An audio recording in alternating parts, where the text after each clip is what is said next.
Our survival has been based on our ability to detect deception, right? For millions of years. Right. And we all kind of have that little voice in our head that says, wait a minute, this isn't true. And my job is to bring that back to the forefront, to bring what's deeply unconscious back to what you're paying attention to every day and not justifying it away. Hello and welcome to today's version of the Keynote Curators podcast. I'm Seth Dechtman, your Keynote Curator. Our guest today, Traci Brown, is a national leading expert on deception and fraud detection. Traci can share the secrets of how to detect body language and what it can reveal about what your clients are hiding from you and how it impacts your bottom line. Traci will get to the truth of the matter and do it in a way where you're not even sure that it's happening. It's a fascinating conversation. We appreciate you joining us. You'll be smarter for it. Welcome to the Keynote Curators podcast. I'm Seth Dechtman, your Keynote Curator, and we're here today with Traci Brown. Traci, welcome to our podcast. Hey, thanks for having me. You're very, very welcome. I wouldn't say it's nervous, but maybe conscious that you're, among many things, I don't want to pigeonhole you, a body language expert. You are an expert in reading body language and did that for a large part of your career. That all my tells and you're reading me like a book even as I'm talking now. So I'm just going to have to let that go. But I wanted to get it out into the air, out into the open. You're busted. I am pretty much I'm busted. So Traci, I'd like you, if you could, share with our listeners, who the overwhelming majority of them are meeting professionals and meeting planners, the very ones that you and I work with when you get booked for an event and you show up on site, and there may be one or many of these conference planners, these meeting professionals. Share with them from your perspective, kind of where you are now, how you got here, and what's important for us to know about you from the perspective of a meeting professional. Got it. Mostly what I do is keynotes. I also work on investigations and things that come across my desk, but I'm about the keynote part for right now. And the primary groups that I work with are financial groups. So investments, financial services, banks, credit unions, and insurance, because they all have big line items at the end of every month or the end of every year that says fraud. And that's how much money walked out the door that they don't know where it went. And I can solve that because the lies that lead to fraud are hidden in plain sight. And it's from the people that you think you may trust the most. So that is one group. I work in industrial safety, like workers' comp investigations and those kind of groups. Safety groups are big. And also sales groups. And every so often I'll get a women's group in. With the sales group, it's because buyers are liars. And it's really handy to start to understand what people aren't telling you so you can make a different decision. Because most of the lies that people find when they leave my talk they're not always gotcha moments. Right? It's so you can make a different decision, ask a different question, dive more deeply, and find the truth so that you're operating with information hidden in plain sight. So that's a standard through all of my groups. Now, the women's groups, which I didn't address earlier, they could be a combination of all of those kind of different people in there, but they've heard everything and they're ready for something different, something they can walk out and immediately use to change their experience of the world. So that's where I am now. My program is really fun and something I can guarantee you it will be the program that people are talking about for years to come. Yeah, I know we've interacted. We got connected through the pandemic, and just even if it's a kind of a benign, innocuous interaction, or we've had longer conversations, there's always laughing and fun. And I know that about your keynotes too. Your sizzle reel is also really great. I know you did a second one, or you're working on it. I just released one, and I think it's raised the bar for speaker demo reels. The one I did last year, and we're working on a part 2, is scripted with a plot, and that has changed the bar as well. And I have, you just got to watch it. I've positioned myself as a spy. I want to go back to one thing that you mentioned. It was very subtle, but I think it's important. The unsaid, what people aren't saying. And then tying that to, it's not a gotcha moment, right? Because it's in plain sight. Unfortunately, we do live in a world where there is fraud, where there are thieves, where people are lying. I like to think, the world is overall generally tilts towards goodness. And I'm not a naturally cynical person, but I am a realist. I'm a Gen Xer. I'm a realist with like a little touch of cynicism. Me too. And then an equal portion of optimism, and maybe a little dash of salt of hope or pepper of hope. Talk about that unsaid. And, am I on to something there with people are talking a lot, but it's what they're not saying is what you need to be listening for? Absolutely. So the basic premise to all of my programs is that the body can't lie. Words can lie, but the body can't lie. So you got to take the body first, believe that, and everything else is a grain of salt. Everything else you need to take with a grain of salt. So the premise being is that when you know how to read body language, you're going to get those unspoken signs so that you know when to dig deeper. You know when someone's not telling you the truth. You can make a different decision, ask a better question, and fundamentally operate with all the information available to you instead of less than half of it, of just the words. Yeah. Now, look, the point of this podcast is that we have a great conversation that, people can really learn and become smarter from. So we're never here to have the keynote done. But what are just some broad strokes of, either a tactic, a methodology, or even a mindset of how to ask a better question? Well, the basic methodology is that you got to watch people differently. Most of us are paying so much attention to ourselves. We're just not paying attention to what goes on outside of us. So throughout my programs, it's designed to raise your sensory acuity as we go, starting easy, getting harder as we go, so that you will never see people the same way again. It is a one-way street. And the easiest thing to notice is that for American people, and I know you've lived down in South America a little bit, there's some little bit of differences down there, but let's say American, Canada, Western Europe. This means yes, right? Nodding your head. And this means no, shaking your head. So you got to look for mismatches between the body language and the words. So when someone says something like nodding their head, I would never do that. You can start to see the mismatch. Or shaking their head like, you can ask me anything. Right. No, they're hiding something. There's something to hide. It can be veiled in sweetness. It can be like disbelief, like unbelievable, or it can be an actual lie, like that is a beautiful baby. Right. Yeah. Or even Bill Clinton did this to all of us. He nodded his head to the beat. I did not have sexual relations with that woman. Like right there in front of all of us. So you want to start to pick these things up so that okay, wait a minute, something may be going on here. I may need to dig a little bit deeper, ask a different question. And that comes into interrogation skills.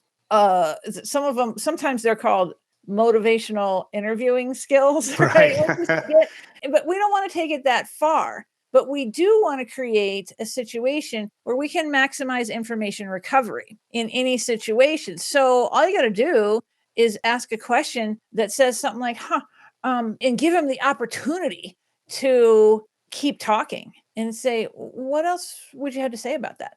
Right. As you nod your head gently, yes, like for sure, there's something else for them to say. And what that does is it continues the conversation, right? It lets them know you're interested in them and what they have to say on like a personal level, because people really want to be heard, but also it structures the conversation so that they keep talking, so that you get more information. That is what you need to find someone who may be cheating you. That's information you need to get the sale. It's like any high level skill, there is like an art form to it, not a mystery, but there's a practice, there's a mastery, whether it's guitar, sculpting, being a great trial lawyer. There is an art to, every possible profession under the sun. While you're looking for their tells, or they're saying, absolutely, ask me anything. And, there's a contradictory communication going on. There's also, if you're holding a trump card or you have information that if you expose yourself, then that might shut them down as well.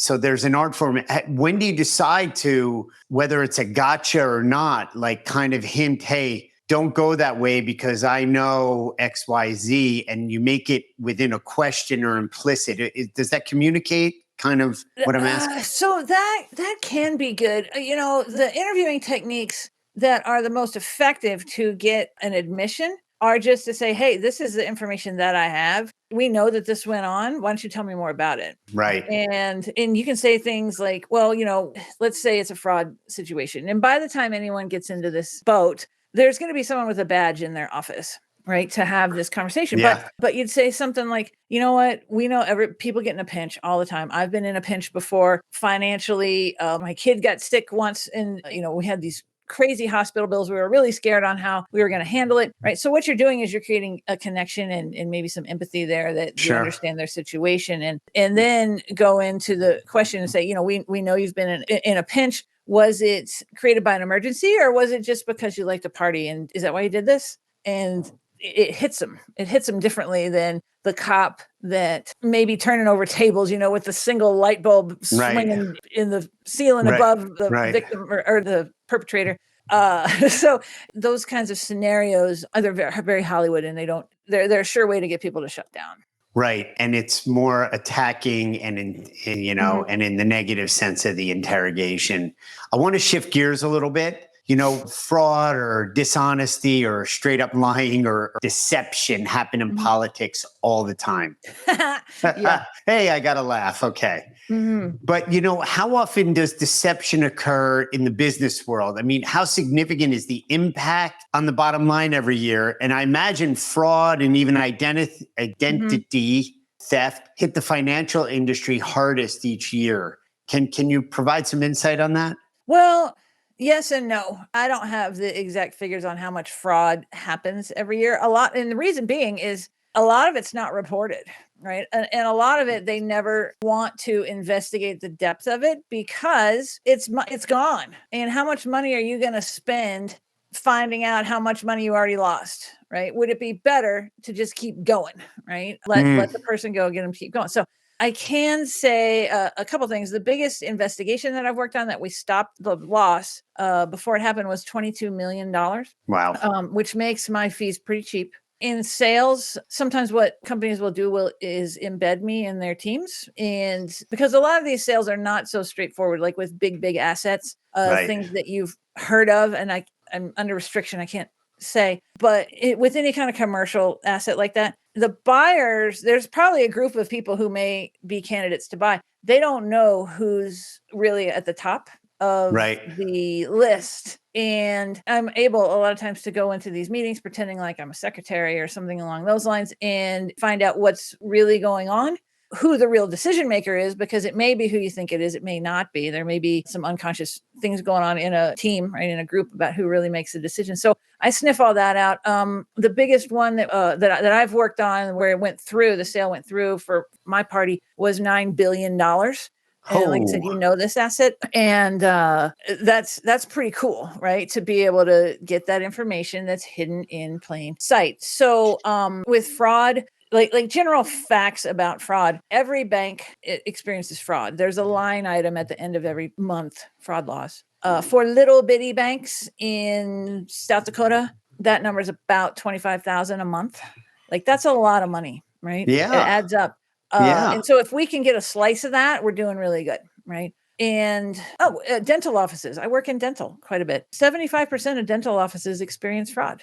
And that's because the dentist is just doing his thing and his team is like family. And it comes in the form of cooking the books, taking cash, skimming, that kind of thing. But also a lot of that, a lot of the painkillers and things like that, they're expensive and those will walk right out the door. Right. Yeah. And there's a market for them, or sometimes, unfortunately, people have a addiction themselves. Or a habit. And so all of those things can be addressed with each of my programs. They're not cookie cutter. The content is very similar from one to another. It's the context that's really important. And so I do interviews with all of my clients ahead of time to say, okay, what are the industry trends? What's going on? And so, for instance, this morning I was just on with the Minnesota bankers. And so I haven't spoken at a bank event in a little bit. There's been a lot of upheaval in banking. And so I want to have that interview as close to the talk as I can, because something could come around the corner that they know about that I don't know about, that I need to make sure I'm addressing. Right. It's a very dynamic,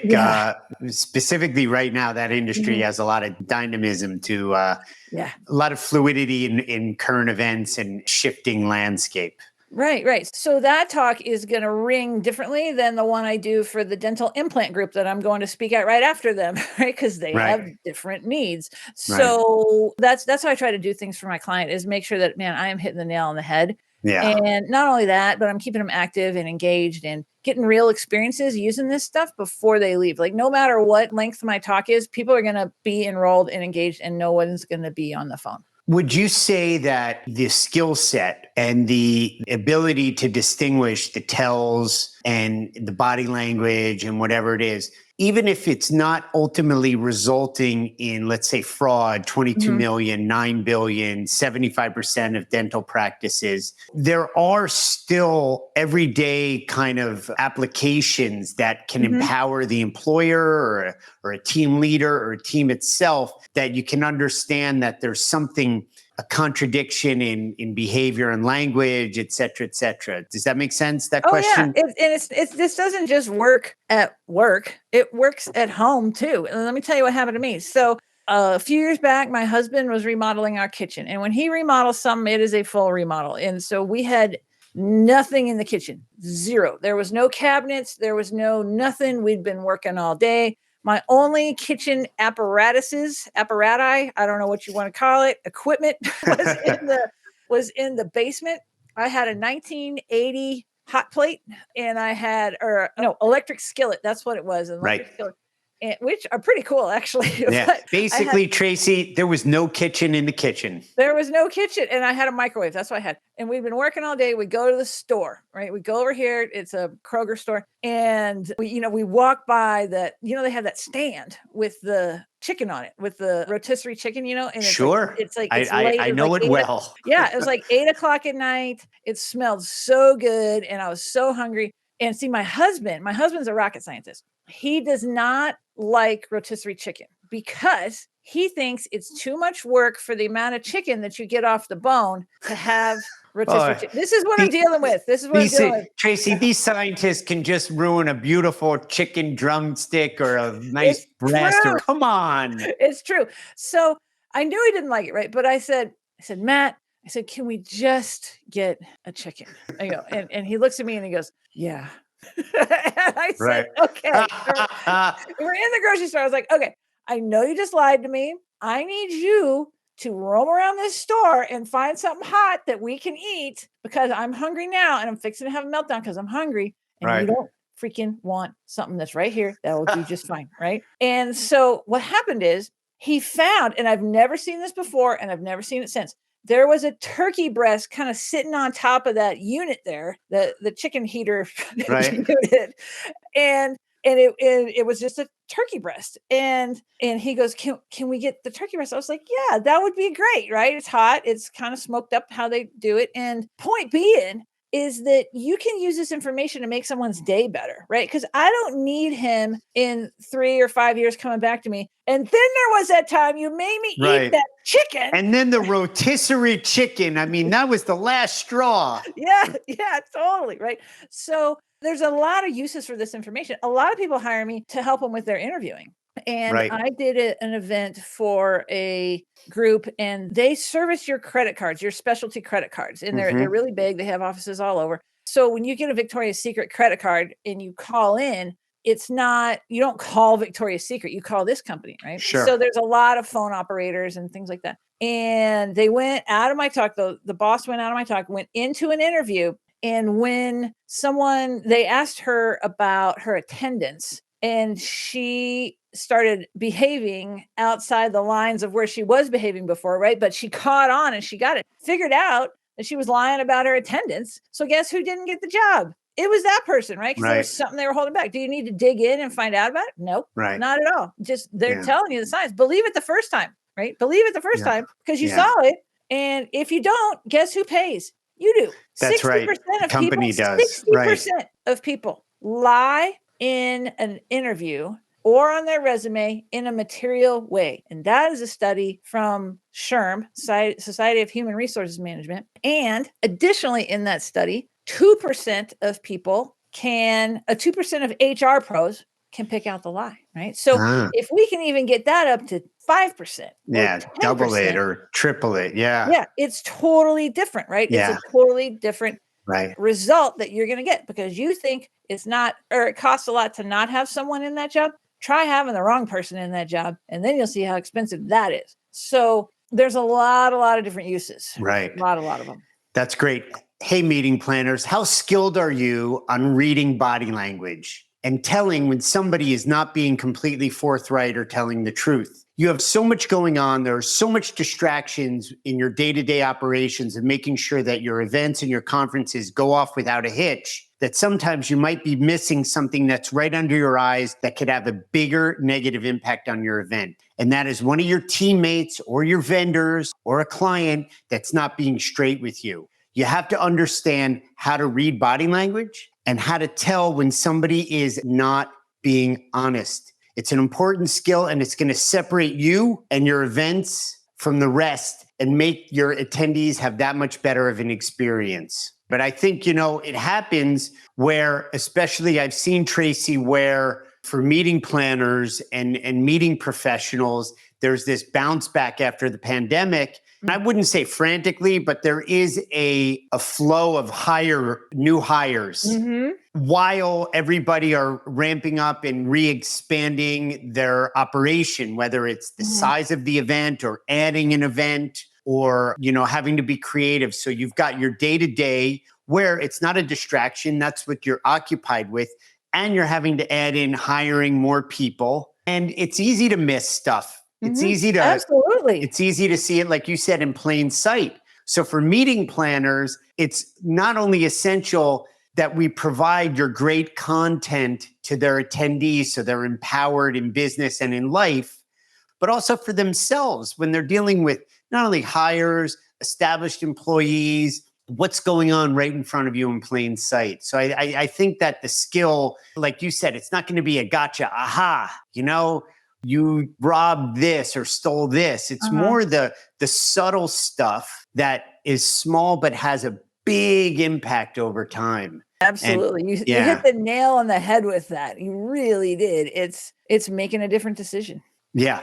And in today's world where there's so much stimuli and so much distraction and so much, the social media, every email, every text, every WhatsApp message, it really requires having that skill and that muscle to stop. And you say, these are my words, pay attention at a little bit higher level. Right. I always tell people, and it's primary in my talk, you pay attention or you pay with pain. And the pain of not paying attention is lost time, lost money, and lost energy. Bottom line. And energy. And then look, I'll take that even further. It affects affinity. It affects creativity, and on and on. And you could say love. I mean, affinity, being connected, the creative energy that's there, all of that has a negative impact and you pay with those costs while not paying attention. Let's shift gears again a little bit. Your book, Persuasion Point. For me, it reveals the secrets from some of these very, very successful people and how they use persuasion and influence to control a situation. As a speaker, what techniques do you use when you take the stage to exude that confidence with the attendees and your participants? Well, I do. I'm very heavy on video in my programs from the first second that even before I get on the stage. So is that short form video, or do we just sit down and watch Godfather 1 and 2 and then have a little? It's just movie time. That's all we do. No, it's news clips. I use a lot of news clips about, okay, let's take a look at who's lying. I do not, and I will not comment on politics from the stage. Sometimes if there's someone very interesting and prominent that people are curious about, they'll raise their hands and I'll say, you know what, I'm not going to do it because half of you are going to end up hating me. Right. And what I will do though, is I'll say, look, if you want an objective analysis, I'm happy to meet you all in the hallway afterwards and I will be there and we will chat and it's unbiased and don't come looking for trouble. And so I've had to do that before. But I use a lot of videos. My talk's really loud and a lot of fun.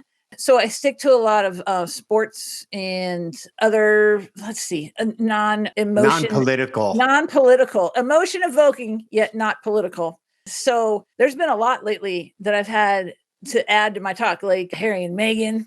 They're pretty great. I got Lance Armstrong. Gosh, Tanya you could Harding. write a whole book on that one, right? Oh yeah, totally. The Bachelor is really great content. So it's things that people know, that they've seen, that they're interested in, and revealing about what's going on. I step people along. We go from easy to harder, raising people's sensory acuity as we go. And I have a lot of magic tricks. I have interrogation games, depending on how long we have. Sometimes video review. I'll put people in groups and give them a link. And I'm like, hey, tell me here what's going on in this and be ready to report back. So I'll do something like that. Sometimes if it's short, we'll just play 2 truths and a lie together, like in the audience. And that's super fun. So the point is, it's one thing for me to show a video and be like, okay, look at this. Look at this. Oh, now look at this. And people are like, yeah. Well, it's a whole other thing when they have an experience of it themselves, because it gets a lot harder that way. So yeah, I'll throw people right in, and by the end of our time together, they'll have some kind of experience of detecting a lie. That's really, really cool. Today, so much could be sourced back to recent history of the pandemic. And one of the things related to your work is face-to-face communication. It's becoming a lost art. It is. And with the permeation of TikTok and Instagram and WhatsApp and Snapchat and Twitter and on, is technology killing our ability to read and convey nonverbal communication effectively? Yes, I am concerned about the kids coming up, because they think a text is the same as a phone call, is the same as, some kind of Snapchat. And so it does take a little time to study it. Now, let me back that up a little bit and say this is innate in all of us. What we've forgotten, our attention is drawn other places, and we've forgotten. Our survival has been based on our ability to detect deception, right? For millions of years. Right. And we all kind of have that little voice in our head that says, wait a minute, this isn't true. And my job is to bring that back to the forefront, to bring what's deeply unconscious back to what you're paying attention to every day, and not justifying it away. And again, I mentioned the word earlier, it's an art or a skill. And I'm not trying to make it like, it's the Sistine Chapel. But as I was asking the question, you kind of read my mind. I don't know if it was a tell or you heard the unsaid, but I actually was literally thinking about, in an anthropological or even a scientific sense, where whether it was cavemen or the whole evolution, where we had to be able to detect to literally survive. Yeah. And and then modern world, hey, survival is one thing, let's flourish, whatever that means, right? So the ability to communicate non-verbally and also read it, the nonverbal signals, is that lost art that is so important, especially in face-to-face, because Zoom or a live podcast or a stream is not the same as somebody right there in living color, communicating and emanating all those signals.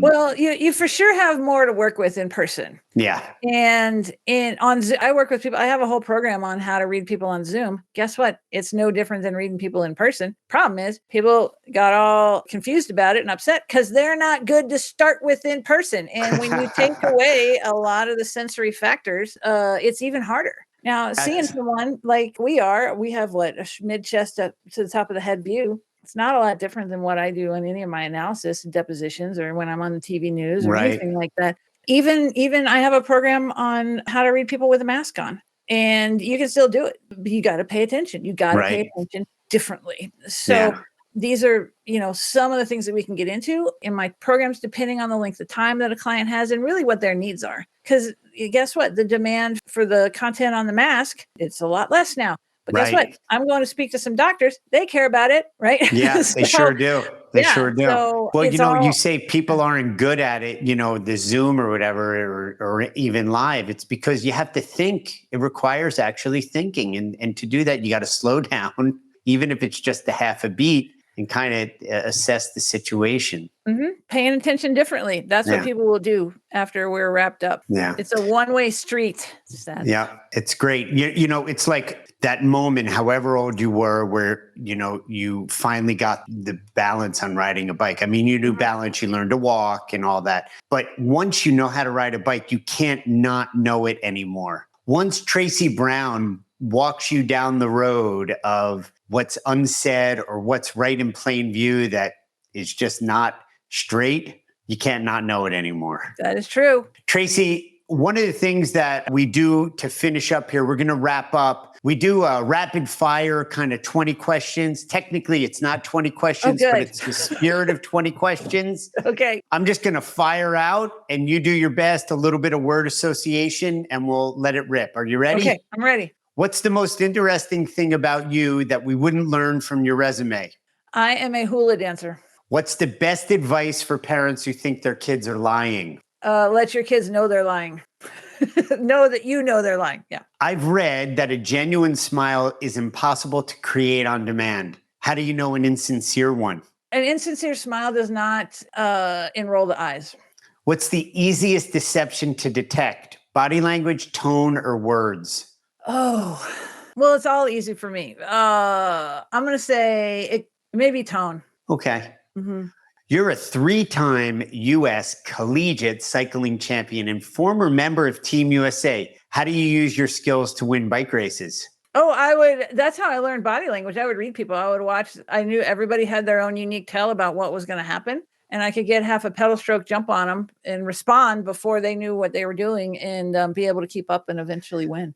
All right, we're going to do a whole separate session about my tennis game and what I can, but that's in a breakout room later. How many traffic tickets have you talked yourself out of? 11 now. I just did a new one the other day. Oh, so that's fresh. We're getting to a dozen. Wow, that's great. How many first class upgrades have you talked yourself into? A lot of them. Yeah. All right, more than a dozen. I like first class. Who doesn't? How good is your poker face? Actually not very good. I'm a pretty bad liar. How can you outplay a polygraph? You can do it. I haven't done a lot of study in exactly how to do it, but I want to take, there's classes where you can take the class on how to do it. So I don't know exactly, but I know it can be done and I may just learn how to do it. Okay. How good am I as an interviewer? Pretty good. And don't lie. Pretty good. This has been fun. Yeah. Thank you.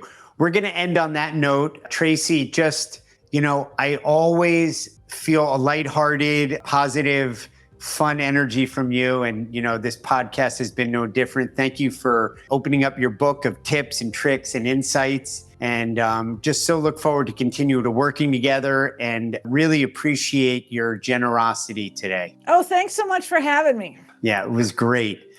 Thanks for spending time with us today. If you enjoyed this video, like and subscribe to our content. We'll keep bringing you the latest industry news and insights. Don't forget to follow us on social media so you never miss an update. And if you're looking for a keynote speaker for your next event, reach out to us directly or visit our website at thekeynotecurators.com.